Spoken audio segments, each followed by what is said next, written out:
15 மாதங்கள் கழித்து சிறையிலிருந்து வெளியே வரும் செந்தில் பாலாஜிக்கு முதல் ஆளாய் வாழ்த்து தெரிவித்த முதல்வர்.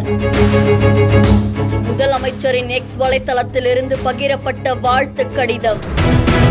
முன்னாள் அமைச்சர் செந்தில் பாலாஜி பண பரிவர்த்தனை வழக்குல கைது செய்யப்பட்ட நிலையில கடந்த 15 மாதங்களா சிறையில் இருந்திருக்காங்க. இப்ப அவங்களுக்கு உச்ச நீதிமன்றத்தால ஜாமீனும் கிடைச்சிருக்கு. இந்த நிலையில மு.க. ஸ்டாலின் அவர்கள் என்ன சொல்லியிருக்காங்கன்னா, ஆருயிர் சகோதரர் செந்தில் பாலாஜி அவர்களுக்கு 471 நாட்களுக்கு அப்புறமா உச்ச நீதிமன்றத்தால பிணை கிடைச்சிருக்கு அப்படின்னு தெரிவிச்சிருக்காங்க.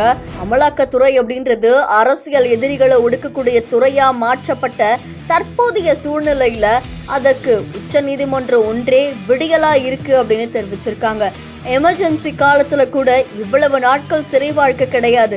அரசியல் சதி செயல்கள் 15 மாதங்கள் தொடர்ந்தன. கைது செஞ்சு சிறையிலேயே வைத்து விடுவதால் சகோதரர் செந்தில் பாலாஜியின் உறுதியை குலைக்க நினைத்தார்கள்.